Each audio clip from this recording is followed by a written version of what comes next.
ఓం అస్మద్గురుభ్యో నమః.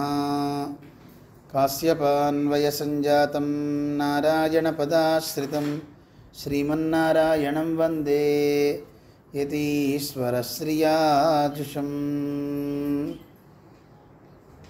వేదాంతద్వయతత్వజ్ఞం మంత్రమంత్రార్థదం గురుం శ్రీమన్నారాయణాచార్య రామానుజయతిం భజే. యో నిత్యమచ్యుతపదాంబుజయుగ్మరుక్మ వ్యామోహతస్తదితరాణి తృణాయ మేనే. అస్మద్గురోర్భగవతోస్య దయైకసింధోః రామానుజస్య చరణౌ శరణం ప్రపద్యే. జై శ్రీమన్నారాయణ. భగవద్బంధువులారా, మన పూర్వాచార్యులు ఎంతో గొప్ప మహనీయులు. మనందరికీ ఏది అవసరమో ఏది త్యాజ్యమో రెండింటినీ వారు మంచి మాటలతో తమ శిష్యులకు ఉపదేశం చేస్తూ ఎన్నో రహస్యాలను అందించారు. అలాంటి వాళ్ళందరికీ కూడా ఒక ప్రేరకాన్ని ఇచ్చేటటువంటిది భగవద్ రామానుజుల వారి యొక్క ఒక సరళి, వారు చేసిన ఒక ఉపదేశ వాక్యాన్ని ఇప్పుడు మనం స్మరిస్తున్నాం. ముందు వదలాల్సినవి వదిలేయండి, ఆచరించాల్సినవి తర్వాత చేద్దురు కానీ అంటారు. మన ఆళ్వార్లు కూడా చెప్తారు, అసలు నిజానికి చేయాల్సినవి చెప్తే చాలు కదా, వదలాల్సినవి ఎందుకు అని అనుమానం ఎవరికైనా రావచ్చు. ఇప్పుడు చూడండి, ఎవడైనా సరే ఒకటి చేతిలో పాము ఉందనుకోండి, తెలియక వాడు ఒక తీగ అనుకుని పామును పట్టుకున్నాడు. పామును పట్టుకున్న వాడికి ముందు ఏం చెప్పాలి? పాముని వదిలేరా అని చెప్పాలి, కానీ పాముని ముందు చెప్పరు. వదలాల్సింది వదులు వదులు అని చెప్తూ ఉంటారు. అలాగా వదిలిపెట్టేయండి వదిలిపెట్టేయండి అని మన ఆళ్వార్లు కూడా వీడు మిన్ ముత్తవం వీడు చేయదు, వదలండి వదలండి అంటారు. అలాగే ఇక్కడ కూడా మనకి ఏవి చేయకూడదు, ఇవి కూడదు ఇవి కూడదు అని, ఇవి చేయకండి అని చెప్తున్నారు ఉపదేశిస్తూ. కేవలం మన వాళ్ళు ఉపదేశాలకే కాకుండా ఆచరణకు కూడా మన వాళ్ళు ఆచరిస్తూ చూపించిన మహనీయులు అనమాట మన పెద్దలు. దాంట్లో భగవద్ రామానుజులు ఇప్పుడు మనకి ఈ విరోధి పరిహారాలనే చెప్తుంది వారే మనకి అందించారు. వారి పెద్దల ద్వారా వారికి అందినవి మనకు అందిస్తున్నారు, ఆచరించి కూడా చూపించారు. సహజంగా శిష్యుల్లో అందరికీ ఎలా ఉంటుంది? నేను గొప్ప నేను చాలా జ్ఞానాన్ని ఆర్జించాను, ఎన్నో గ్రంథాలు చదివాను అని అనిపిస్తుంది. అలా అనిపించిన వాళ్ళందరికీ అహంకారం పెరిగిపోతే ఆ అహంకారాన్ని తగ్గించాల్సిన బాధ్యత కూడా గురువుకు ఉంటుంది. సార్ రామానుజ వారి సన్నిధిలో చాలామంది శిష్యులందరూ చాలామంది ఒకరికొకరు దెబ్బలాడుకుంటున్నారు. నేను తర్కంలో గొప్ప, నేను దీంట్లో గొప్ప అని అందరూ కూడా ఒకరికొకరు అనుకుంటున్నారట. వాళ్ళల్లో ఉన్నటువంటి ఈ అహంకారాన్ని గమనించారు గురువు. అయితే తాత్కాలికంగా వస్తాయి ఎవరికైనా ఈ లోకంలో, వచ్చే వాటిని గురువు ఏం చేస్తారంటే తగ్గిస్తారు. ఆ తగ్గించడం కోసం ఏం చేశారనేది మనం వారి చరిత్ర చూడాలి. ఎందుకంటే నేను పెద్దవాడిని కనుక చిన్నవాడికి నేను నమస్కారం చేయను, నేను అన్నీ చదివేశాను, ఇలాంటివి ఎక్కువ ఉంటాయి. కానీ ఆ రోజుల్లో రామానుజ వారు వాళ్ళందరికీ బుద్ధి రావడం కోసం చేసిన ఒక అద్భుతమైన ప్రయత్నం ఏమిటంటే, వారి శిష్యుల్లో వడుగనంబి అని ఒక ఆయన ఉన్నాడు. ఆ వడుగనంబికి చాలా గొప్ప ప్రేమ రామానుజులు అంటే. మీ అందరూ బహుశా వినుంటారు వడుగనంబి గురించి చరిత్ర. ఓ 2 మాటలు వారి గురించి చెప్పిన తర్వాత మీకు చెప్తా వారి విషయంలో ఏం చేశారు. రామానుజుల వారికి దేవుడి మీద భక్తి అయితే, రామానుజ శిష్యులైన ఈ వడుగనంబికి రామానుజులు అంటే భక్తి. రామానుజ వారికి అమితమైన భక్తి దేవుడు అంటే. వారు దేవుడి దగ్గరికి వెళ్ళి భగవంతుని సేవిస్తున్నప్పుడు ఈ వడుగనంబి దేవుడికి వీపు పెట్టి రామానుజుని సేవిస్తున్నారట. వెంటనే చెప్పారట, ఒరే దేవుడికి వీపు చూపకూడదురా, అడుతిరిగి అన్నట. అంటే అటు తిరిగితే మరి మీకు వీపు చూపించినట్టు అవుతుంది కదా అన్నట. అంటే నాకు పర్వాలేదు, ఆయనకి చూపించకూడదు పెరుమాళ్ళకి, వెనక్కి తిరిగి అటు తిరుగు అన్నట. అంటే అప్పుడు వెంటనే అన్నట, భలే బాగుందిలేండి, మీ పెరుమాళ్ళకేమో అంటే మీ దేవుడికేమో నేను వీపు చూపకూడదా, మా దేవుడైన మీకు నేను వీపు చూపించవచ్చునా, అందువల్ల నేను ఇలాగే నించుంటా అన్నట్టు. ఆయన అంతటి నిష్ట కలిగిన వాడు. దేవుడి ప్రసాదం పెట్టారట. పెట్టిన తర్వాత సహజంగా ప్రసాదం తిన్నాక చేయి కడుక్కోకూడదు, ఎందుకంటే దాని చేతికి ఇలా రాసేసుకోవడము లేకపోతే తలకి రాసుకోవడం అది చేస్తారు సహజంగా. అయితే రామానుజ వారు తీసుకున్న ప్రసాదాన్ని వీరికి పెట్టారు, వడుగనంబికి. పెట్టిన తర్వాత ఆ ప్రసాదాన్ని తీసుకుని తలకి రాసేసుకున్నట్టు వారు. రాసుకుంటే వారు అన్నారు, ఎవరెవరెవరే అది ఎంగిల్ చేయగడుక్కోవాలిరా అన్నట్ట. మరి మీరు గుళ్ళో అది ప్రసాదం చేయగడుక్కోలేదు, అది పెరుమాళ్ళ ప్రసాదం అన్నారు, మీ పెరుమాళ ప్రసాదం మీకు గొప్ప అయితే మా పెరుమాళ ప్రసాదం మాకు గొప్ప అని అన్నారు. అంత గొప్ప నిష్ట అనమాట, ఆచార్య నిష్ట ఆయనకి. దేవుడు ఊరేగింపు వచ్చిందనుకోండి, సహజంగా అందరం వెళ్ళిపోతాం, దేవుడిని సేవిస్తుంటాం. ఆ రోజుల్లో ఇట్లా మన దేవాలయం మధ్యలో ఉంది, చుట్టూతా మాడవీధులు ఉంటాయి. ఆ మాడవీధుల్లో అవతల పక్క భక్తుల గృహాలు, అర్చకుల గృహాలు ఉంటాయి. అందరూ వెళ్ళి ఊరేగింపు వెళ్ళేటప్పుడు అందరూ వెళ్ళి అక్కడ పెరుమాళ్ళకి హారతి ఇవ్వడం అనేది మర్యాద. అలా రంగనాథుడు 7 ప్రాకారాలు కదా శ్రీరంగంలో, ఒక్కొక్క చోటు నుంచి తిరిగి అలా వస్తున్నప్పుడు రామానుజ వారి మఠం దగ్గరికి వచ్చిందట. రామానుజ వారు వెళ్ళి పెరుమాళ్ళకి హారతి ఇచ్చి అన్నీ సమర్పిస్తున్నారు, పుష్పాలవి. రామానుజ వారి శిష్యుడు వడుగ కూడా వస్తే బాగుండని రామానుజ వారు వడుగా అని పిలిచారట. ఎంత పిలిచినా ఈయన రాలా. సరే అయిపోయిన తర్వాత రామానుజ వారు లోపలికి వచ్చి, ఈరోజు పెరుమాళ్ళు వచ్చారు కదా మన వీధికి, మన ఇంటి ముందుకి, ఆశ్రమం దగ్గరికి, నువ్వు రాలేదేం పిలిచినా అన్నట్ట. అప్పుడు ఆయన చెప్పాట, అయ్యా మీ పెరుమాళ్ళని చూడడానికి వస్తే మా పెరుమాళ్ళకి కాచే పాలు పొంగిపోవా అన్నట్ట. అంటే ఈయన రామానుజ వారికి పాలు కాస్తున్నాడు. నేనే కనుక మీ దేవుడిని చూడడానికి వచ్చాను అనుకోండి, మా దేవుడైన మీకు పాలు ఎక్కడి నుంచి వస్తాయి, అవి పొంగిపోతే, అందుకని ఇక్కడే ఉన్నా అన్నట్టు. అంత నిష్ట. శ్రీరంగం నుంచి వాళ్ళు ఒక ఊరు ప్రయాణం అవుతూ మధ్యలో కావేరి నది దాటుతున్నారు. దాటే సందర్భంలో రామానుజుల వారి పెరుమాళ్ళు, అంటే ఇప్పుడు మా పెరుమాళ్ళు ఎలాగో రామానుజ వారు కూడా పెరుమాళ్ళు ఉంటారు కదా, వారు ఆరాధించుకునే దైవం. ఆ దైవం వరదరాజస్వామి పెరుమాళ్ళు ఉన్నారు. ఆ పెరుమాళ్ళని పట్టుకున్నారు. రామానుజ వారు మన నదిలో నడిచేటప్పుడు పాదుకలు ఇచ్చేసారట. ఆ పాదుకలు కూడా వడగనమ్మి పట్టుకున్నారు. పట్టుకుని ఈ నది దాటుతున్నప్పుడు నది ప్రవాహం కొంచెం ఎక్కువైంది. మధ్యలోకి వెళ్ళేసరికి నడువుల దాకా వచ్చినాయి, పీకల దాకా రాగానే పెరుమాళ్ళని పైన పెట్టుకొని ఆ పైన రామానుజ వారి పాదుకల్ని పెట్టాడు ఈయన. ఒరే అలా పెట్టకూడదురా, ఆ పాదుకల కింద పెట్టు, పైన పెరుమాళ్ళని పెట్టరా, తప్పు అలా పెట్టకూడదు అని అంటే అన్నారు ఈయన, మీ పెరుమాళ్ళు తడవకూడదు కానీ మా పెరుమాళ్ళు తడవచ్చా అన్నట్ట. అంటే ఆయన నిష్ట చూడండి ఎంత గొప్ప నిష్ట. అంటే గురువు అంటే అంత అమితమైన భక్తి అనమాట. అలాంటి వడుగ నమ్మి ఆయనకి చెప్పారట రామానుజుడు, వడుగా నేను చెప్పింది నువ్వు చేస్తావు కదా అన్నట్టు. తప్పకుండా చేస్తానండి అన్నాడు. ఏది చెప్తే అదే చేస్తాడు ఆయన. నువ్వు బయటకు వచ్చి అక్కడ పళ్ళెం వేయి అన్నట్టు. పళ్ళెం పెట్టేట. ఆ పళ్ళెం దగ్గర నీళ్ళు పెట్టమన్నట్ట, పక్కన గిన్నెలో. ఆ పళ్ళెంలో నువ్వు నిలబడు అన్నారు. నిలబడ్డాడు. కళ్ళు మూసుకొని ధ్యానం చేసుకోమన్నట్ట. సరే మీ పెరుమాళ్ ధ్యానం అంటే రామానుజుడిని గురువునే భావిస్తాడు అతను. గురురేవ సదా భక్తి అన్నట్లు. గురురేవ పరఃకాము, గురురేవ పరంధనం అంటూ ఆయనకి అన్ని ధనమైన కోరేవైనా ఏవైనా నాకు గురువు తప్ప ఇంకోటి లేదంటాడు అతను. అలాంటి నిష్ట కలిగిన వ్యక్తి కనుక ఆయన చెప్పారు రామానుజులు. అక్కడ నిలబడ్డాడు. అందరూ చూస్తున్నారు, ఏంటా రామానుజ వారు అతనికి చెప్తున్నారని అందరూ వచ్చారు. రామానుజ వారు అందరూ చెంబులో నీళ్ళు తీసుకుని ఆయన పాదాలు కడిగారట. కడిగి శిష్యుడి పాదాలు కడిగి ఆ తీర్థం తీసుకున్నారట. తీసుకోగానే అందరూ ఆశ్చర్యపోయారు, ఇదేమిటి ఇలా చేస్తున్నారు రామానుజ వారిని. వీళ్ళందరూ మేం గొప్ప అని అందరూ వాదులాడుకుంటున్నారు కదా. వీళ్ళందరిలోకి గొప్పవారు ఎవరు? వీళ్ళని తయారు చేసింది రామానుజులు కదా. రామానుజుడు మన గురువే, అంత గొప్ప మహనీయుడే ఇలా చేశారంటే మనకి ఇది త్యాజ్యము, ఇది వదిలిపెట్టాలి అని తెలిసింది. కొన్ని నోటితో చెప్పరు, కొన్ని చేతలతో అంటే వారి యొక్క ఆచరణతో చేసి చూపిస్తుంటారనమాట పెద్దలు. అలా రామానుజ వారు అందరి అహంకారాన్ని పారద్రోలారు అని అంటారు. అదొక గొప్ప ఐతిహ్యం అన్నమాట. అటువంటి రామానుజ వారు ఉపదేశించినటువంటి విరోధి పరిహారాలు అనేటి ఘట్టంలో మనం రోజుకి 3 తెలుసుకుంటున్నాం. ఈరోజు కూడా కొన్ని తెలుసుకుందాం.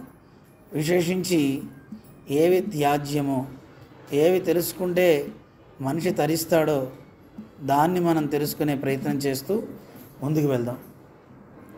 రామానుజ వారు ఉపదేశిస్తూ ఈరోజు చెప్పినటువంటి 3 మనం చెప్పుకుందాం. కాలక్షేప విరోధి అంటారు. కాలక్షేపము అంటే ఇప్పుడు మనం చేసేది కూడా దేవుడి గురించి చెప్పుకోవడమే. అసలు ముందు కాలక్షేపము అంటే బయట ఉన్న అర్థం వేరు. చాలామంది పెద్ద పెద్ద ప్రవచనకర్తలు కూడా కాలక్షేపము అంటే పోచుకోలు కబుర్లు అని అంటున్నారు. ఏదో వృధాగా మాట్లాడుకునే మాటలని. కానీ మన పెద్దలు అలా చెప్పట్లేదు. కాలాన్ని మంచిగా గడపాలి, సద్వినియోగం చేసుకోవాలి, దానికే కాలక్షేపము అని పేరు. ఈ రోజుల్లో కాలక్షేపం అనగానే వాడు చూడరా ఎలా కాలక్షేపం చేస్తున్నాడో అంటారు. అంటే సమయాన్ని వృధా చేయడంలో కూడా ఆ పదం వాడుతున్నారు. కానీ మన పెద్దల కాలక్షేపం అంటే కాలుడు అంటే యముడు. ఆ యముడిని క్షేపము అంటే దూరంగా నెట్టివేయటం. యముడిని దూరంగా నెట్టివేయడానికి వీలైన కాలాన్ని సద్వినియోగం చేసుకోండి, చక్కగా ఉంచండి అని మనకి పెద్దలు చెప్తూ వచ్చారు. ఏం చేయాలి? ఎప్పుడు భగవత్ చింతనారతులై ఎప్పుడు భగవంతుడి గురించి మాట్లాడుకుంటూ అలాంటి గోష్ఠి కనుక ఉంటే దాన్ని కాలక్షేపం అంటారు.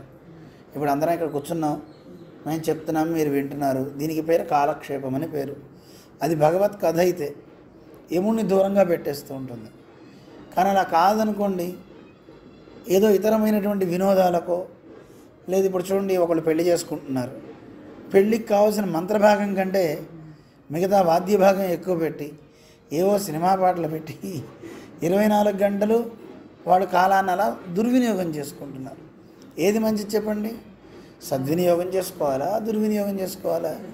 అందువల్ల ఏ మనిషి అయినా దేవుడు తనకి శరీరాన్ని ఇచ్చినందుకు ఇచ్చినటువంటి ఆ భగవంతుడి గురించి కాసేపు ఏమన్నా వినడం. అందుకే మన పెద్దలంతా ఏమంటారంటే, ధీమంతులు తెలివిగల వాళ్ళు చేసే పనులు కొన్ని ఉంటాయట. వాళ్ళు ఏం చేస్తారు అంటే, ఉదయం పూట జూదం ఆడతారట, జూదం గురించి మాట్లాడుకుంటారట. దేని గురించి? జూదం గురించి మాట్లాడతారు. మధ్యాహ్నం పూట ఆడవాళ్ళ గురించి మాట్లాడుకుంటారట, రాత్రిపూట దొంగతనాల గురించి మాట్లాడుకుంటారట. ఇలా మాట్లాడుతూ కాలాన్ని గడపండి, ఇది మంచిది అని చెప్పారు మన శాస్త్ర పండితులు. మనం కూడా అలాగే చేయాలా వద్దా? చేయకూడదా? అలాగే చేయాలి. ఏమిటి? ప్రాతద్యూత ప్రసంగేన. ప్రాతకాలంలో ద్యూత ప్రసంగం అంటే జూదం, జూదం గురించి మాట్లాడండి. మహాభారతం చదవండి. జూదం అనగానే ఏమని తెలుస్తుంది మనకి? పేకాట అనుకుంటున్నాం, కాదు. ఉదయం పూట మహాభారతం చదువుకోవాలి. అదే కాకుండా ఇంకో మాట కూడా చెప్తారు, ప్రాతః దూత ప్రసంగేన. దూత అంటే దూతగా వెళ్ళిన వాడి గురించి మాట్లాడుకోండి. ఎవరు దూతగా వెళ్ళినవాడు? కృష్ణ పరమాత్మ పాండవుల కోసమని వీళ్ళకి రాజ్యాలు ఇవ్వండి, ఎందుకు కొట్టుకుంటారు అని చెప్పడానికి పాండవ దూతగా పరమాత్మ వెళ్ళాడు. ఎంత గొప్పవాడండి!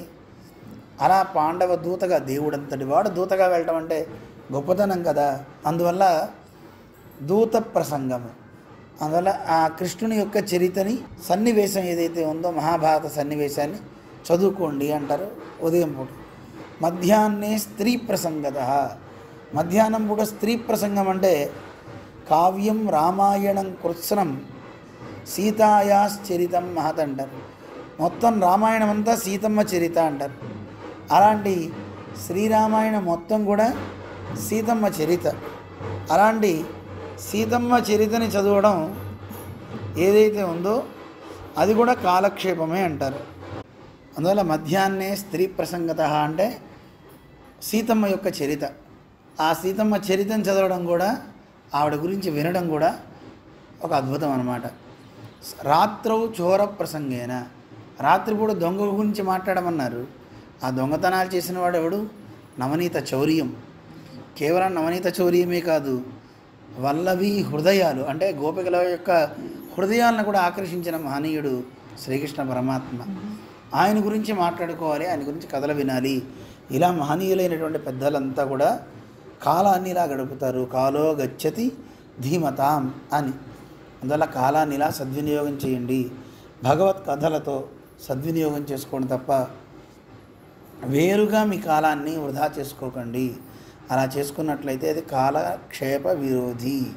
ఏమంటారు దాన్ని? కాలక్షేప విరోధి. ఇప్పుడు చూడండి, ఇక్కడ మనం దేవుడి గురించి మాట్లాడుకుంటున్నాం, అక్కడ మేళాలు వస్తున్నాయి, అందరి దృష్టి అడిపోతూ ఉంటుంది. ఇది మనకి విరోధే కాదా? ఇది కూడా కాలక్షేప విరోధే.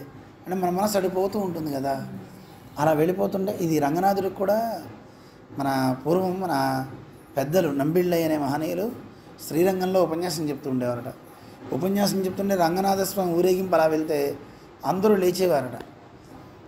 దేవుడి కంటే దేవుడి గుణాలు చాలా అందరికీ ఇష్టంగా ఉండేది.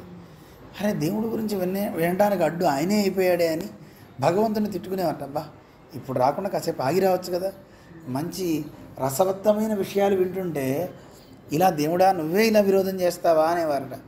మళ్ళీ ఎప్పుడన్నా భగవంతుడు వస్తుంటే ఆ అడ్డు పరదా పెట్టేసుకుని వెళ్ళిపోయేవాట. అంటే ఒకసారి ఊరేగింపు వెళ్తుంటే అందరూ ఇలా చూసేట కోపంగా, ఆ పరదా పైనుంచి అలా పడిందట దేవుడి దగ్గర. అంటే అడ్డు ఎప్పుడైనా మొహం చాటేసుకుని వెళ్తారంటారే, దేవుడు కూడా అడ్డు పెట్టుకుని వెళ్ళిపోయాడు అని అంటుంటారు. దేవుడిని కూడా అందరూ తిడతారట కాలక్షేప విరోధి అని. మేము ఏదో మంచి మాటలు నీ గురించి చెప్పుకుంటే నీ గురించి చెప్పేవాటికి నువ్వే ఆంతర్యం కలిగిస్తున్నావే అని బాధపడేవారట. అలా కాలక్షేప విరోధి అంటూ మన పెద్దలు చెప్తుంటారు. నిజంగా భగవంతునికి ఆయన మనం చేరడానికి ఒక ఉపాయంగా, నిజానికి ఉపాయంగా మనం అనుకోకూడదు, ఆ భగవద్గుణాలని మనం సేవిస్తూ ఉంటేనే పరమాత్మ వచ్చి అక్కడ కూర్చుంటాడు. భాగవతం గురించి చెప్తారు కదా, ఎవరైతే భాగవతం వినాలి అనే కోరిక ఉంటుందో, కోరిక ఉంటే చాలు పరమాత్మ వచ్చి వాళ్ళ హృదయాల్లో వచ్చి కూర్చుంటాట. సద్యో హృద్యవరుధ్యతేత్ర కృతిభి శుశ్రూషుభి తత్క్షణాత్. వినాలనే కోరిక ఉంటే చాలు, ఆ కోరిక ఉంటేనే దేవుడు వచ్చి కూర్చుంటే ఇక విన్నవాడికి ఏం చెప్పాలి చెప్పండి, అంత గొప్పదనమాట. అటువంటి శ్రీమద్ భాగవతమైన రామాయణమైన ఏదైనా మనం భగవత్ కథలతో కాలాన్ని గడపాలి. అందుకే మన పెద్దలు అయినటువంటి మనవాడ మామూలు అనే మహానుభావులు ఎప్పుడు వారి నోట ఏదో ఒకటి నడుస్తూనే ఉంటుందట.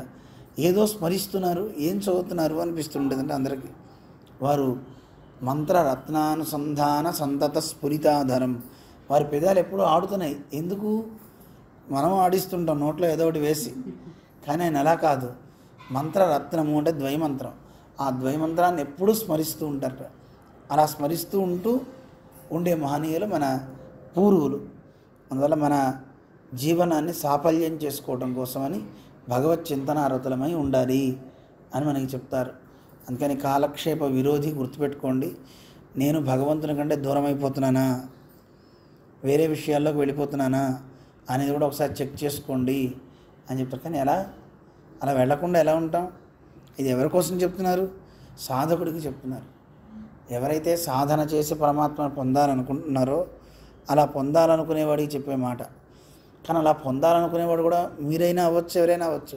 సమాజంలో ఉంటున్నాం కదా, పెళ్ళిళ్ళు ఉంటాయి, పేరంటాలు ఉంటాయి, ఏవో ఉంటాయి కదా. ఉన్నప్పుడు మరి వాళ్ళందరితో ఏదో ఒకటి మాట్లాడుతూ ఉంటాం కదా. మాట్లాడేటప్పుడు మరి అది కూడా తప్పైపోతుంది కదా, అనిపించదా? అందుకే మనం ఒక మాట చెప్పుకున్నాం, ఎవరు ఏ పని చేసినా ఎలా చేయాలి? అది భగవద్ ఆరాధన వేషము. మొట్టమొదటి రోజు మనం చెప్పుకున్నాం.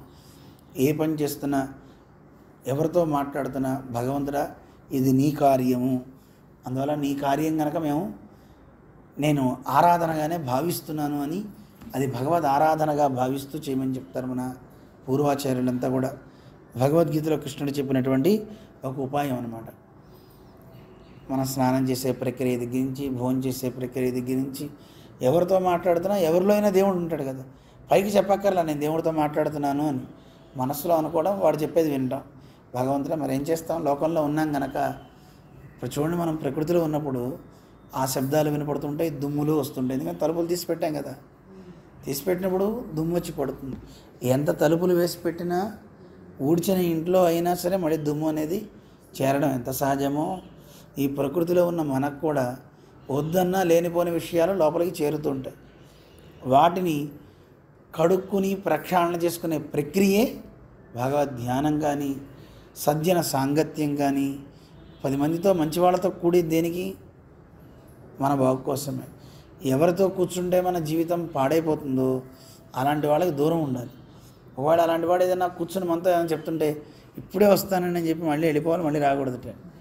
అందుకని మన కాలాన్ని సద్వినియోగం చేసుకొని మంచిగా ఉపయోగపడే వాళ్ళతోనే ఉండండి అని చెప్తారు మన పెద్దలు. అలా కాలక్షేప విరోధి చూసుకోండి. సహజంగా దేవుడు అనగానే అందరికీ నిద్ర వస్తుంటుంది, రాబుద్ధి కాదు.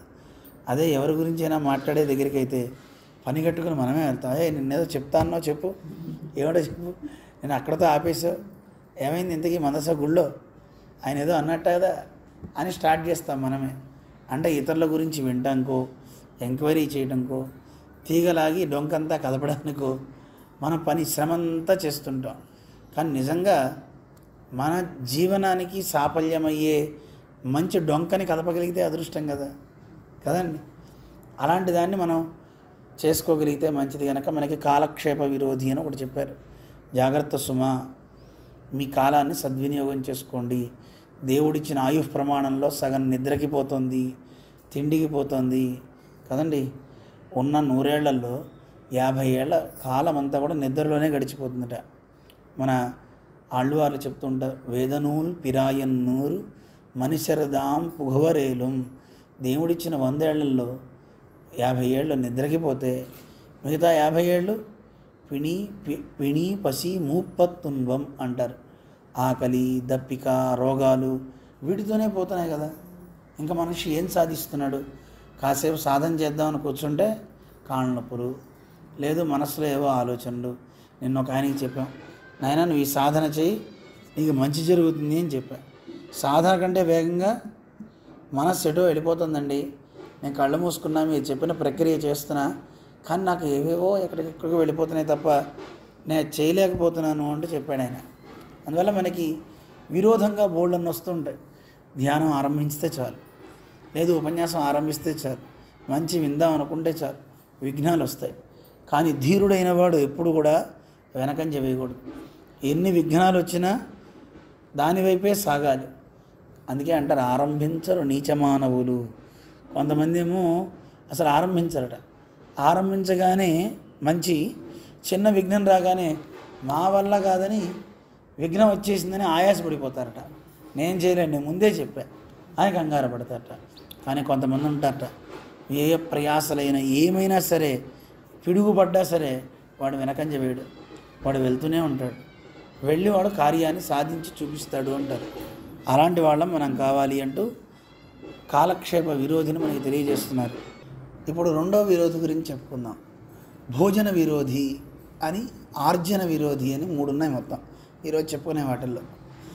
అంటే భోజనం చేసే దాంట్లో కూడా విరోధం ఉంది, ఆర్జనము అంటే సంపాదించేది, ఆ సంపాదించే దాంట్లో కూడా విరోధం ఉంది.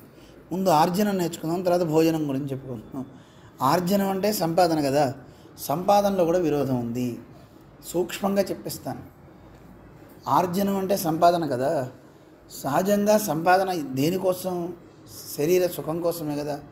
కానీ మనిషి ఆ ఆశ ఎంత పెరిగిపోతుందంటే తనైపోతున్నాడు. దాని తర్వాత పిల్లలు, మునిమనవాళ్ళు, వాళ్ళ దాకా కూడా ఆలోచించేసి వాళ్ళకు కూడా నేను ఏదో సంపాదించేయాలి అని దృష్టి పెట్టేసుకుని ఎక్కువ ఆర్జిస్తున్నాడు. ఆ ఆర్జనలో న్యాయబద్ధమైంది లేదు, అన్యాయంగా ఆర్జించేదే ఎక్కువ ఉంటుంది. అందుకే శాస్త్రం చెప్తుంది, అన్యాయార్జితం విత్తం సమూలం వినశ్యతి. అన్యాయంగా సంపాదించే ద్రవ్యం ఏదైనా పూర్తిగా మిగతా ఉన్నటువంటి సంపాదన కూడా లాగేస్తుంది. అదేలాగండి అంటే, ఒక గిన్నెడు పాలు ఉన్నాయి, బంగారపు గిన్నెలో పోసాం పాలు, దాంట్లో చిన్న విషం పడింది అనుకోండి, ఏం చేస్తాం? వాడు ఎవడో అన్నాడు పైన కదా విషం పడింది, పై పాలు తీసేద్దాం అన్నాడు. తాగితే కింద పాలు తీస్తే నిన్ను వాళ్ళు తీసుకెళ్ళిపోతారు రా నాయన, అంతే కదా. అందువల్ల మొత్తం పాలన్నీ తీసేయాల్సిందే ఒక్క చిన్న బొట్టు విషం పడితే.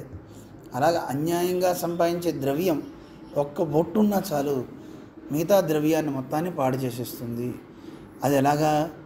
అందుకే ఆ ద్రవ్యాన్ని శుద్ధి చేసుకోవాలి అంటే దానము ధర్మము చేయండి అని చెప్తుంటారు. అలా చేస్తే మిగతా ద్రవ్యానికి శుద్ధి.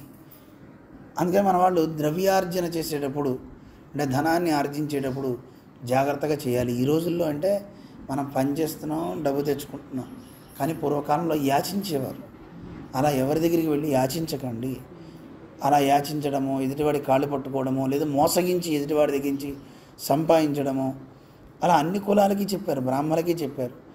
కొంతమందిట లేకపోయినా ఇగో నీకు ఈ దోషం ఉంది, ఈ గ్రహదోషం కనుక ఈ పూజ చేసుకుంటే నీకు మంచిదని లేనిపోనిది ఆపాదించి వాడి మీద దీనికి ఇంత దానం చెయ్యి, ఇంత డబ్బు ఇవ్వని అంటాడు. అలాగే పరిపాలకులు కావచ్చు, ట్యాక్స్ రూపంలో ఎక్కువ వేసి లాగుతుంటారు. వాణిజ్యంలో కావచ్చు, ప్రతి దాంట్లోనూ ఎందులో అయినా సరే అన్యాయంగా సంపాదించేది బోళ్ళంత మార్గాలు ఉన్నాయి. అలా కనుక చేసినట్లయితే అది మంచిది కాదు. అలాగే కొంతమంది అయాచితంగా సంపాదించడం దోషం లేదు. అంటే మనం అడగకుండా ఎవరైనా ఇచ్చారు, అది నువ్వు గడుపుకోవడానికి ఎంత అవసరమో అంత తీసుకుంటే అది దోషం కాదు. కానీ చాలా అద్భుతమైన కథలు మనకి కనపడుతూ ఉంటాయి. పూర్వం శిష్యులందరూ గురుకులాల్లో ఉండేవారు, చదువుకునేవారు. గురుకులంకి ఒక నియమం ఉండేది. గురువు దగ్గర చదువుకున్న పిల్లలు అన్ని చోట్లకి వెళ్ళి యాచన చేసి తీసుకొచ్చి ద్రవ్యం గురువుగారికి ఇచ్చేవారు. ఆ గురువుగారు ఆ ద్రవ్యాన్ని అందరికీ పంచిపెట్టేవారు, భోజనం పెట్టేవారు అనమాట, వండి పెట్టేవారు. అంతే తప్ప గురువు గారి దగ్గర నుంచి యాచన చేయడానికి వెళ్ళిన శిష్యులు ఈరోజు నాకు ఇంత ద్రవ్యం వచ్చింది కనుక ఇది దాచేసి గురువుగారు ఈరోజు ఇంతే వచ్చిందని ఇవ్వడం అనేది అలా ఉండకూడదు. మొత్తం ఎంత వస్తే అంత తీసుకొచ్చి ఆయన పాదాల దగ్గర పెట్టేవారు. అలాంటి నియమము అలాంటిది పూర్వకాలంలో ఉండేది. వచ్చింది మొత్తం దాచేసుకుందాం అని గురువుకు కూడా ఉండేది కాదు. వారు కొంత తీసుకోగా పిల్లలకి ఎంత అవసరమో అంత చక్కగా ఇచ్చేవారు అనమాట. అలాంటి నియమంతో అంతా ఉండేవారు. ఇలా రాజు కావచ్చు, ప్రజలు కావచ్చు, వాణిజ్యం చేసేవాడు కావచ్చు, పురోహితుడు కావచ్చు, ఎవరైనా ద్రవ్యాన్ని అంటే ధనాన్ని ఆర్జించే సమయంలో, సంపాదించే సమయంలో మోసం చేయటం కానీ, వంచన చేయటం కానీ ఇవి మంచిది కాదు. అలా ద్రవ్యార్జన కనుక చేస్తే వాడు పాపాన్ని కూడబెట్టుకున్నవాడు అవుతాడు. సహజంగా చూడండి, కొంతమంది ఏదో ఆగ్రహం ఈ గ్రహం దోషాలు పోవాలి అని ఎదుటివాడికి దానం ఇస్తారు. వాడు ఇస్తున్నాడు కదా అని మనం పుచ్చుకున్నాం అనుకోండి, ఆ గ్రహాలన్నిటి యొక్క పాపం అంతా వీడు భరించాల్సి వస్తుంది. వాడు చేసుకున్న పాపం పోవడానికి కదా ద్రవ్యం ఇస్తున్నాడు. అలా పోవడానికి ఇస్తున్నాడని తెలిసి కూడా మనం తీసుకుంటే ఏమవుతుంది? ఆ బాధలన్నీ మనం పడాలట. అందుకని అలా వద్దు. అలాగే ఎక్కడైనా సరే ఈ ధనార్జన విషయంలో చాలా జాగ్రత్తగా ఉండండి అని ఆర్జన విషయంలో విరోధం అంతా చెప్తున్నారు. అందుకని ధనం చాలా ప్రధానమైనది. సంపద వల్ల కూడా కొన్ని ముప్పులు వస్తాయి కదా, అందువల్ల వీటిని దూరంగా పక్కన పెట్టేసేయండి అని చెప్పారు ద్రవ్యార్జన విషయంలో. ఇక భోజన విధానం, మనం భోజనం తింటున్నాం కదా, తినే అన్నం చక్కగా తినేస్తున్నాం కదా అని అనుకుంటాం మనం, కానీ దాంట్లో కూడా విరోధం ఉంది. మనిషి ఎదగడానికి ఆహారమే ప్రధానం. మన ఏవ మనుష్యాణం కారణం బంధమోక్షయో అంటారు. మనస్సే అన్నిటికీ ప్రధానము. ఆ మనస్సు ఏర్పడడానికి గల కారణమే అన్నము. తినే అన్నం వల్లే మనస్సు ఏర్పడుతుంది. మనకి రామానుజ వారు శ్రీభాష్య గ్రంథంలో తెలియజేస్తారు. వివేక, విమోక, అభ్యాస, కళ్యాణ, అనవసాదాని ఒక 7 మెట్లు సోపానాలు చెప్తారు. దాంట్లో మొట్టమొదటిది పరమాత్మ యొక్క అనుగ్రహం చేత ఆ పరమాత్మ యందు మనకి భక్తి పుట్టాలంటే 7 స్టెప్స్ ఉన్నాయి. వాటిలో మొట్టమొదటిది వివేకము అంటారు. వివేకము అంటే ఏమిటి అని ప్రశ్న వేసుకుంటే, 3 రకాలైనటువంటి దోషాలు లేని ఆహారం తీసుకుంటే దానికే పేరు వివేకము అన్నారు. ఏమిటి వివేకము అంటే 3 రకాల దోషాలు చెప్తున్నారు. అంటే మనం తినే ఆహారానికి 3 దోషాలు ఏమేమి ఉంటాయి వాటికి అంటే, జాతి దుష్టము, జాతి చేత చెడ్డది, నిమిత్త దుష్టము, ఆశ్రయ దుష్టమని 3 దోషాలు. ఏమేంటివి? జాతి దుష్టము, నిమిత్త దుష్టము, ఆశ్రయ దుష్టము. ఈ దుష్టాలు లేని అన్నమేదో దానివల్ల కాయ శుద్ధిర్ వివేక అని మనకి శాస్త్రం చెప్తుంది. రామానుజ వారు వర్ణించారు. బ్రహ్మనంది అనే మహానుభావుడు చెప్పాడు ఇది. ఏమని చెప్పారు ఆయన? జాతి ఆశ్రయ నిమిత్త అదుష్టాత్ అన్నాత్ కాయ శుద్ధిర్ వివేక. దుష్టమైన అన్నం తినకూడదు. దుష్టమైనవి ఈ 3. అదేమిటో మనం తెలుసుకోవాలి. అలాంటి అన్నాన్ని పూర్తిగా త్యజించాలి అని మనకి నిషేధాన్ని చెప్తున్నారు. అందుకే అన్నం చాలా ప్రధానమండి. ఎక్కడ పడితే అక్కడ, ఏది పడితే అది, ఎంత పడితే అంత, ఎలా పడితే అలా తినద్దని చెప్తుంటారు కదా. అందుకని అన్నానికి నియమం ఉంది. అందుకని జాతి దుష్టం అంటే మన వాళ్ళు కొన్ని వదలమంటే వదలరు. జాతి చేత చెడ్డవి ఏవైతే ఉన్నాయో అవి తినకూడదు. ఉల్లి, వెల్లుల్లి, మాంసం, గుడ్లు ఇలాంటివి తినద్దు అని చెప్తారు. దేనికి? అవి తింటే మనస్సు పాడైపోతుంది. నీ మనస్సు పాడైపోకుండా మంచిగా ఉండాలంటే ఇగో వీటికి దూరంగా ఉండు అని చెప్తారు. కొంతమంది అంటుంటారు, ఏమంటే మేము అవన్నీ తిన్నా బాగానే ఉన్నాం కదండి, అవన్నీ తినకుండా ఉండే మీరే ఇంకా ఘోరంగా మాట్లాడుతున్నారు, గట్టిగా అరుస్తారు, కోప్పడుతుంటారు అనేవాళ్ళు కూడా కొంతమంది ఉన్నారు కదండి. కానీ ఒకడు ప్రవృత్తి అలా ఉంటుంది. వాడే కనుక ఇవన్నీ తింటే ఇంకా వాడు దుష్టుడైపోతాడు. వాడు తినకపోబట్టి ఆ మాత్రం ఉన్నాడు, తింటే చెప్పలే. అందుకని జాతి చేత చెడ్డవి ఏవైతే ఉన్నాయో అవి పూర్తిగా త్యజించండి అని చెప్పారు. వింటాం, అన్ని నోట్స్లు రాసుకుంటాం, కానీ తర్వాత మన క్రమం మనమే చేస్తాం. నిజంగా మనస్సు బాగుపడాలి, ఎదగాలి అనుకుంటే ఈ ఉల్లి, వెల్లుల్లి, మాంసాహారం, గురుడ్లు, తర్వాత వచ్చి గోంగూర, ములక్కాడ, సొరకాయ ఇవి తినకూడదు అన్నమాట. వీటికి జాతి దుష్టములు అంటారు. ఏమంటారు? జాతి చేత చెడ్డవి, ఇవి తినద్దు. అలాగే జాతి చేత చెడ్డవి కాకపోయినా మంచి ఆహారాలు కూడా కొన్ని తినకూడదు. ఎప్పుడు? అది చెడ్డవాడి చేతి మీద నుంచి వస్తే. దానికే పేరు ఆశ్రయ దుష్టము. ఏమన్నారు? ఆశ్రయ దుష్టము అంటే ఎవడో వండుతాడు, వాడికి అసలు ఆ వండే సమయంలో వాడు ఏ భావనతో వండుతున్నాడో తెలియదు. కోపంతో వండుతున్నాడా, ఎలా వండుతున్నాడో తెలియదు. ఇంట్లో అమ్మ కంటే ప్రేమ ఉంటుంది. ప్రేమతో పిల్లలకి చేసి పెడుతుంది తప్ప చస్తున్నా దీనికి చేయలేక అని వండుతుందా అమ్మ? అలా ఉండదు కదా. మా అమ్మాయి బంగారం, చక్కగా తినాలి, మంచిగా పెరగాలి అని అమ్మ ఎప్పుడైనా ప్రేమతో వండుతుంది. కానీ బయట అలాంటి వాడు ఎవడు కూడా ప్రేమతో పెట్టేవాడు ఉండడు. ఇప్పుడు చూడండి, మీ పిల్లల్ని పెంచే మీరే మీకు బిజీ అయిపోయి వ్యాపారాల్లో ఎవరినన్నా ఒక అమ్మాయిని పెట్టారనుకోండి, నెలకి ఇంతని ఇచ్చి, దానికి ప్రేమ ఉంటుందా? డ్యూటీ అంతే. తింటావా చస్తావా అని 4 వేసి మరీ పెడతారు తప్ప పిల్లలకి ప్రేమతో పెట్టరు కదా. అందుకని ప్రేమతో పెట్టేవాళ్ళు కావాలి. అది బయటవాడికి ఉండదు. స్నానం చేస్తాడో చేయడో, ఎలా ఉంటాడో తెలియదు. అలాంటి వాడి మనస్సులో కూడా ఏ భావనలు ఉంటాయో తెలియదు. అలాంటి భావాలతో చేసేవాడి యొక్క చేత్తో మనం తిన్న కొంతమంది నేత్రాలు కూడా చాలా భయంకరంగా ఉంటాయండి. నేత్రాలు భయంకరం అంటే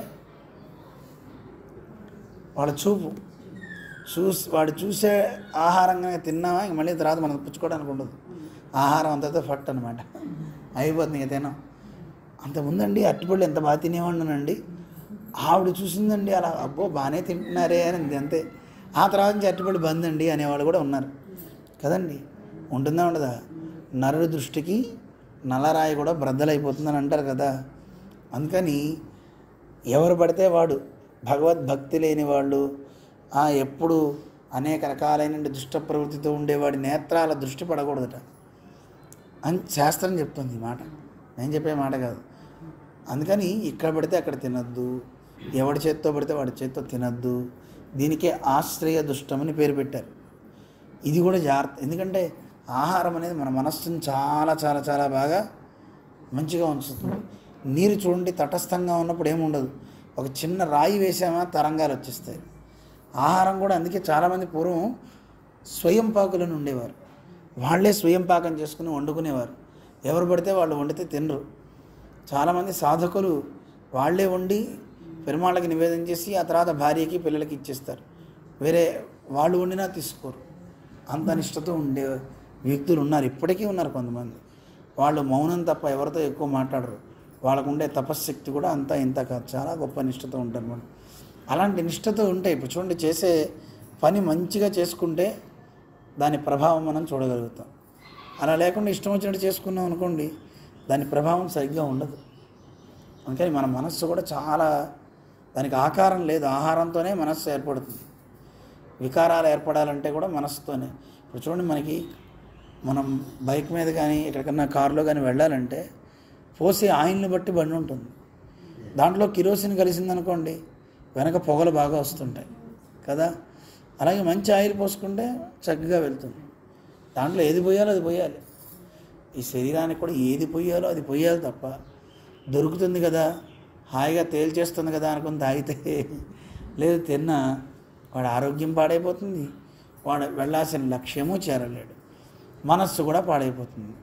అందుకని ఆహారం చాలా ప్రధానం. ఒక కథ కూడా చెప్తుంటారు. ఒక గురువుగారు మామూలుగా సహజంగా గురువులు ఎక్కడైనా సరే బయటెక్కడ తినరు, కానీ శిష్యులు పళ్ళు తెచ్చిస్తుంటారు కదా, స్వామి ఇవి మీరే తినాలంటుంటారు. స్వామి అన్నారు, అందరూ తెచ్చి మీరే తినాలంటే ఎన్ని తింటే ఎక్కడ బతుకుతాం అంటుంటారు స్వామి. అందుకే వాళ్ళు తెచ్చిన వాళ్ళకి పంచుతూ ఉంటారు. కానీ కొంతమంది ఇది మీకోసం తెచ్చామండి అంటుంటారు. ఒక గురువుగారు అలా తిన్నాక ఆ గురువుగారికి ఉపన్యాసంలో ఒకటే ఆవలింతలు, ఆగడంలా. వెంటనే ఉపన్యాసం అయిన తర్వాత శిష్యుని పిలిచేట్టు, రారా నాయన, ఏం గురువు గారు అనొచ్చు. నువ్వు తెచ్చిన జాంకాయ ఎక్కడి నుంచి తెచ్చావురా నాన్న, ఎక్కడి నుంచి తీసుకొచ్చావు, శ్రేణి కథ చెప్పు అన్నారు. వెంటనే వాడు చెప్పేట, స్వామి ఏం లేదండి, పక్కింటి వాడి చెట్టు నా ఇంట్లోకి వచ్చేసిందండి, వచ్చేసి తెగ విరగబూసిందండి కాయలన్నీ. మరి మా ఇంట్లోకి వచ్చిందంటే అది నా చెట్టు కాయ నాదే కదండి, అందుకే అది జాగ్రత్తగా కోసి తెచ్చి మీకు ఇచ్చానని అన్నాడు. అది పక్కింటి వాడిది కదా, వాడి పర్మిషన్ తీసుకోవాలి కదా, తీసుకోకుండా తెచ్చితే అది దొంగిలించినట్టు కదా. పైగా తెచ్చేవాడికి ఇచ్చాడు, గురువుగారికి ఇచ్చాడు. మరి దాని ప్రభావం చూపుతుందా చూపదా? అందువల్ల ఓహో ఇదే సంగతి అనుకున్నట్టు ఆయన. అందువల్ల ఆహారం చాలా ప్రధానం. అది ఎక్కడి నుంచి వచ్చింది, ఏమిటి, ఇది చూసుకోవాలి జాగ్రత్తగా అంటారు. మరి మనకు అవన్నీ తెలుస్తాయా? ఎలా? అందుకే ఏం చేయమంటారు, వచ్చినది ఏదైనా ఒకసారి శుభ్రం చేసుకుంటాం, నీళ్ళతో కడుగుతాం. కడిగితే పోతుందా అనుకోకండి, కడగడం మామూలుగా బాహ్య శౌచంకి, రెండు పరమాత్మకు చూపడం నివేదన అంటాం కదా. అందుకే మనం ఏం తిన్నా భగవంతునికి చూపిస్తాం. తర్వాత మళ్ళీ మనం తీసుకునేటప్పుడు కూడా ఏమంటూ తినాలి, కృష్ణార్పణం. అలా భగవదర్పణ బుద్ధితో అది మనం తీసుకుంటే అది మనకి శక్తిని ఇస్తుంది. లేకపోతే ఆహారం యొక్క ప్రభావం మన మీద చూపుతుంది. అందుకని ఆశ్రయ దుష్టము ఏమన్నారు, ఆశ్రయ దుష్టం. ఆహారానికి ఉండే 2 దోషాల్లో రెండోది చెప్పాం మీకు. మొట్టమొదటిది ఏం చెప్పాం, జాతి దుష్టం. ఏం చెప్పాం, జాతి దుష్టం, జాతి చేతి చెడ్డవి. ఆశ్రయ దుష్టం, ఎక్కడ పడితే అక్కడ తినకూడదు. ఇంకా దీన్ని బట్టి మీకు అర్థం చేసుకోండి, రోడ్ల మీద ఉన్నాయి కదా అని ఎక్కడ పడితే అక్కడ తింటే అనారోగ్యాలు వస్తాయి, దాంతోపాటు మనస్సు పాడైపోతుంది. అందుకని భగవద్భక్తుల సంగతి నేను చెప్తున్నా, మిగతా వాళ్ళకి కాదు. మీరంతా అడుగుతున్నారు కనుక మీకోసం చెప్తాను. మూడవది నిమిత్త దుష్టము, ఒక కారణం చేత పాడైపోయిన ఆహారం. అవి సద్దన్నాలు కావచ్చు, పాచిపోయిన అన్నం అంటారు, మాడిన అన్నం కావచ్చు, తర్వాత గోళ్ళు పడ్డవి, వెంట్రుకలు వచ్చినవి, తర్వాత నెత్తురు పడ్డవి, చీము పడ్డ ఆహారం కూడా తినకూడదు. అలా తింటే అది కూడా ఏమంటారు, దాన్ని నిమిత్త దుష్టం, కారణం చేత దుష్టం పాడైపోయిందనమాట అది. అందువల్ల అలాంటి ఆహారాన్ని కూడా తినకూడదు అని భోజన ప్రకరణం మనకి చెప్పారనమాట. ఇగో ఆహారంలో ఇలాగా భోజనానికి విరోధి. ఎందుకు ఇంత చెప్తున్నారంటే, ఆహార శుద్ధౌ సత్వశుద్ధి, సత్వశుద్ధౌ ధ్రువా స్మృతి అని కదా మనకి చెప్తున్నారు. ఆహారం వల్లే ఏమవుతుంది, సత్వం, మంచి మనస్సు ఏర్పడుతుంది. దానివల్ల మంచి ఆలోచనలు వస్తాయి, తద్వారా మంచి ఆలోచనతో నువ్వు మంచి చేయగలుగుతావు. అందుకని మంచి ఆహారం తీసుకో అని మనకి శాస్త్రం చెప్తుంది. మంచి జ్ఞానం ఆర్జించడానికి కూడా ఆస్కారం. ఇప్పుడు ఎక్కడ పడితే అక్కడ ఉన్న ఆహారం తిన్నాం అనుకోండి, ఏమవుతుంది, ఆహార ప్రభావం ఏం వెళ్తానులే ఉపన్యాసంకి, ఈరోజు చాలే పడుకుందాంలే అనిపించి వెళ్ళనివ్వదు, మన ఉంచేస్తుంది. అటువంటి స్థితి రానియకుండా మనం ఇంకాస్త మంచి చెయ్యాలి, వినాలి అనిపించాలి. అలా అనిపించాలంటే మంచి ఆహారం తినాలి, భగవన్ నివేదితమైంది. ఎవడి చేత్తో పడితే వాడి చేత్తో, కుదుష్టుల చేత్తో, చెడ్డవాళ్ళ చేత్తో తీసుకోవద్దు. అంటే చెడ్డవాళ్ళని నేను అన్నానని అనుకోకండి, ఊరికి కసురుకుంటూ తిడుతూ పెట్టే తిండి తినకూడదు కదా, మీరు ఆలోచించండి. అందుకే ప్రేమతో ఆప్యాయతతో పెట్టాలి అన్నం. అన్నం కూడా పరబ్రహ్మ స్వరూపం అంటారు. అందుకే అన్నాన్ని మనం తినేటప్పుడు కూడా కసురుకుంటూ తినకూడదు. భోజన ప్రకరణంలో కూడా ప్రధానంగా చెప్తారు, అన్న నింద్యాత్ తద్వ్రతం, అన్నాన్ని నిందించద్దు, అది వ్రతము. ఎందుకంటే అన్నం అంటే పరబ్రహ్మ. మనం తినేది ఏదైనా సరే భగవంతుని నివేదిత ప్రసాదమే తినేది. ఆ నివేదిత ప్రసాదం కూడా ఉప్పు లేకపోతే నాన్న రుచి ఇందులో వెయ్యొచ్చు, దేవుడికి అలా పెట్టకనాలి తప్ప, వెధవాయి ఇలాగా చేసేది నువ్వు అని చెప్పి వాడిని ఆ పదార్థాన్ని తిట్టకూడదు. కొంతమందికి ఏం చేస్తారు, పదార్థం బాగుండకపోతే చీకటిగేసి విసిరి అవతల దోసేసి పక్కన పారేసి గొడవ చేస్తారు. అలా చేయకు ఆహారాన్ని. ఆహారం అంటే పరబ్రహ్మ. అందుకే కళ్ళకద్దుకొని మంత్రించి లోపల ఉన్న పరమాత్మకి అది పంపించాలి. పంపించేటప్పుడు కృష్ణార్పణం అనే భావంతో తినాలి. ఇది మనం గుర్తుపెట్టుకోవాలి. భగవంతుని యొక్క ప్రసాదాన్ని ఎట్టి పరిస్థితుల్లో నిందించకూడదు. ఇంకోటి భోజన ప్రకరణంలో ఇంకోటి కూడా ఉందండి. భోజన విరోధి ఏమిటి అంటే, భగవద్భక్తులు అందరూ కలిసి భోజనం చేస్తున్నప్పుడు నాది ముందైపోయింది కదా నేను లేచి వెళ్ళిపోతా అని వెళ్ళిపోకూడదు, అది దోషము. అందరిది అయ్యేంతవరకు కూర్చోవాలి. 2, భోజనం భాగవతోత్తములు వచ్చి మన ఇంటి దగ్గర తింటే అక్కడ నీళ్ళు ఉన్నాయి, అక్కడ పసుపు తీసుకుని శుద్ధి పెట్టి వెళ్ళిపోండి, అన్నీ ఎత్తేయండి అని అనకూడదట. భాగవతోత్తములు తింటే వాళ్ళని శుద్ధి పెట్టమని చెప్పకూడదు. అలాగే ముందు వాళ్ళు తిన్నారు కదా నేను ఎందుకు తినాలి అనకూడదట. అది భగవత్ ప్రసాదమైనప్పుడు తినేవాడు కూడా భగవద్భక్తుడైతే వాడు ముందు తిన్నాడు నేను ఇంకా ముట్టుకోను అనడానికి లేదు. దేవుడి గుడిలో ఒకటి ముందు రావచ్చు, ఒకటి వెనక రావచ్చు, ఏదైనా భగవత్ ప్రసాదమే. అక్కడ ఆనందించాలే తప్ప నింద చేయొద్దు. ఇంకా విశేషించి ఏదైనా శేషప్రసాదం కింద వస్తే దాన్ని చక్కగా పెరుమాళ్ళదైనా ఆచార్యులైనా తీసుకోవాలి తప్ప దాని విషయంలో కూడా చెడుగా మాట్లాడద్దు. ఇలా ఎన్నో నియమాలు భోజన విరోధిగా మనకి చెప్పారు. అందుకని ఇవన్నీ చేయాలి. గుర్తుపెట్టుకుంటారా? ఇలాంటివి ఎన్నో మనకి చెప్తున్నారు మన రామానుజులు. ఇలాంటివి క్రమంగా మనం తెలుసుకుంటూ ముందుకు సాగుదాం. ఈరోజు మనం 3 తెలుసుకున్నాం విరోధులు. ఏమంటే మొట్టమొదటిది కాలక్షేప విరోధి. ఏమిటి? కాలక్షేప విరోధి. కాలాన్ని సద్వినియోగం చేసుకోండి. మీరు చక్కగా మేము ఇక్కడున్న వారం రోజులు ఏదైనా మంచి చెప్పండి అని అడిగారు, చక్కగా సద్వినియోగం చేసుకున్నారు. ఓ అరగంట చాలు. దీన్ని స్మరించుకుంటూ మంచి కార్యక్రమాలు మనం చేసుకోవడానికి ఉపకరిస్తుంది. అందువల్ల కాలాన్ని ఎలా సద్వినియోగం చేసుకోవాలో విన్నాం, ఎలా చేసుకోకూడదో తెలుసుకున్నాం. కాలక్షేప విరోధి. 2 ఆర్జన విరోధి. ఏంటి? ఆర్జన విరోధి. సంపాదించే సంపాదనలో న్యాయబద్ధంగా మంచిగా సంపాదించాలి, దాంట్లో ఏ రకమైనటువంటి దోషాలు దాంట్లో చేరకూడదు అని ఆర్జన విధానాన్ని మనకి చెప్పారు. దాంట్లో ఉండే విరోధులని మనం ఎలా పరిహరించుకోవాలో తెలియజేశారు. ఇక 3వది భోజన విధి. భోజనం ఎలా తినాలి, ఎలా తినకూడదు, దానివల్ల ప్రయోజనాలు ఏమిటో కూడా మనం తెలుసుకున్నాం. ఆహారం విషయంలో చాలా దృష్టి పెట్టండి. మంచి మనస్సు ఏర్పడాలి. స్నానం చేసే వండాలి, బొట్టు పెట్టుకునే వండాలి. వండేటప్పుడు కూడా అగ్ని వెలిగించేటప్పుడు కూడా అస్మద్గురుభ్యో నమః అని ముందు చెప్పి వెలిగించాలి. ఆ తర్వాతే దేవుని నామం కీర్తించాలి. కొంతమంది అయ్యా నేను వండేటప్పుడంతా రామనామం చెప్తూ వండుతా, ద్వైమంత్రం చెప్తా అంటూ ఉంటారు. కానీ ముందు అసలు దానికంటే జప్తవ్యం గురు పరంపరయం ద్వయము. ముందు గురువు యొక్క నామం చెప్పి ఆ తర్వాత ఏం చేయాలి? దేవుని నామం చెప్పాలి. అందుకే మొట్టమొదటి మనం ఏం చెప్తాం? ఓం అస్మద్గురుభ్యో నమః అంటాం. అందుకే వేదం ఆరంభించేటప్పుడు కూడా ఏమంటారు? శ్రీ గురుభ్యో నమః హరి ఓం అని ఆరంభిస్తారు. ముందు గురువుకి, తర్వాత హరికి నమస్కారం చేస్తారు. అయిపోయిన తర్వాత కూడా వేదానికి ఏం చెప్తారు? శ్రీ గురుభ్యో నమః హరి ఓం అంటూ అయిపోయిన తర్వాత కూడా అలాగే చెప్తారు. ఆది అంతాల్లో గురువు పేరు, దేవుడి పేరు 2 రావాలి. అది వండేటప్పుడైనా ఇదైనా. అందుకని అస్మద్గురుభ్యో నమః అనే పెట్టాలి. అర్థమవుతుందా? ఎందుకంటే ఆ గురువు అంటే సాక్షాత్తు భగవంతుడే.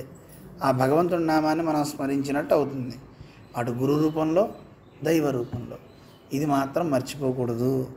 ఇలాంటి భోజన విధానాన్ని కూడా మనకి తెలియచేశారు మనకి రామానుజులు. ఇలాంటి మంచి విశేషాలు తెలుసుకుంటూ వాటిని ఆచరణలో పెడుతూ ముందుకు వెళ్దాం. మనకి పెద్దలు అందించినవి మన మతికి అందినంత వరకు మనం తెలుసుకుంటూ ముందుకు సాగుదాం. విశిష్టాద్వైత సిద్ధాంత ప్రచారైక విహారిణే శ్రీమన్నారాయణాచార్య స్వామినే నిత్యమంగళం. యావత్ ప్రపంచ సంపూజ్య చరణాయ మహాత్మనే శ్రీమన్నారాయణాచార్యేతి రాజాయ మంగళం. శేషో వా సంజ్ఞనాథో వా శ్రీపతిర్వేతి సాత్వికైః వితర్క్యాయ మహాప్రాజ్ఞైః భాష్యకారాయ మంగళం. శ్రీమతే రమ్యజామాత్ర మునీంద్రాయ మహాత్మనే శ్రీరంగవాసినే భూయాత్ నిత్యశ్రీర్నిత్యమంగళం. మంగళాశాసనపరైః మదాచార్య పురోగమైః సర్వైశ్చ పూర్వైరాచార్యైః సత్కృతాయాస్తు మంగళం. ఓం అస్మద్గురుభ్యో నమః. జై శ్రీమన్నారాయణ.